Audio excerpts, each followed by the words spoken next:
The question of the day, guys, is how fast can a Woodland Mills sawmill, in our instance, an HM126, pay for itself?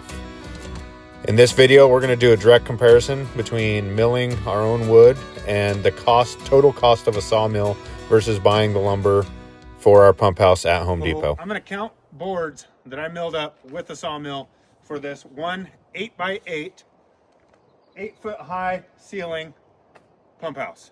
So come on inside here with me. We're going to compare as if we were to go to Home Depot.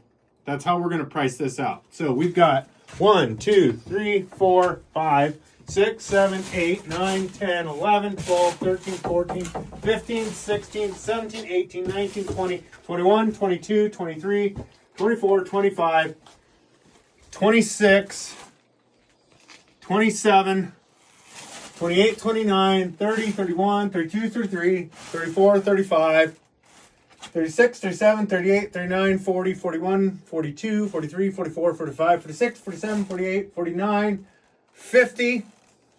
Let's just call it 50 8-footers, okay?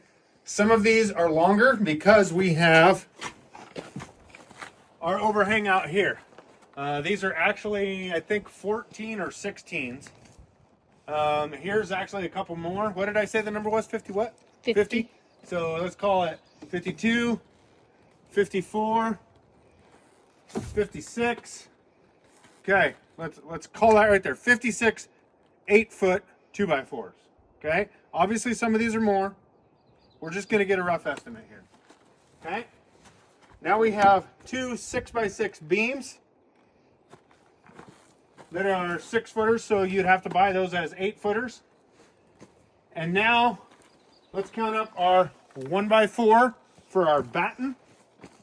We're going to call this 1, 2, 3, 4, 5, 6, 7, 8, 9, 10, 11, 12, 13, 14, 15, 16, 17, 18, 19, 20, 21, 22, 23, 24, 25, 26, 27, 28, 29, 30, 31, 32, 33, 34, 35, 36.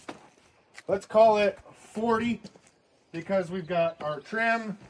We did 1x6 around here as trim, but we're going to call it 40 1x4s. And so now we're going to count our 1x10s that we made. Now,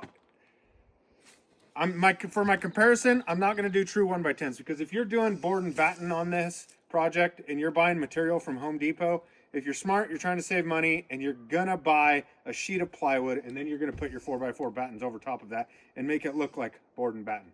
That's just the reality of it. That's how we're going to price this, not 1x10 to 1x10. I might price it that way just for kicks and giggles. So here's one.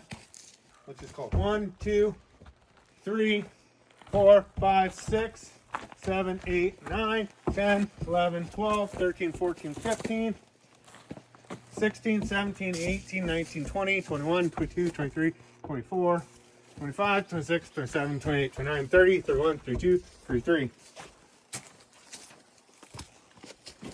And now, so we're going to call that 33.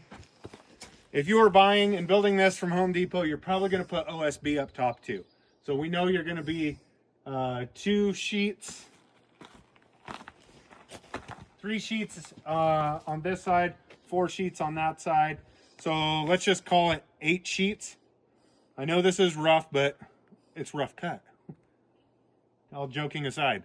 Now, obviously, we're not going to count for tin, tar paper, that kind of stuff because that's not part of the sawmill. So aside from that, guys, I think we got a pretty good number here. Let's go to the Home Depot website and figure out what it is that this would have cost us. All right, guys, we are on the Home Depot website here.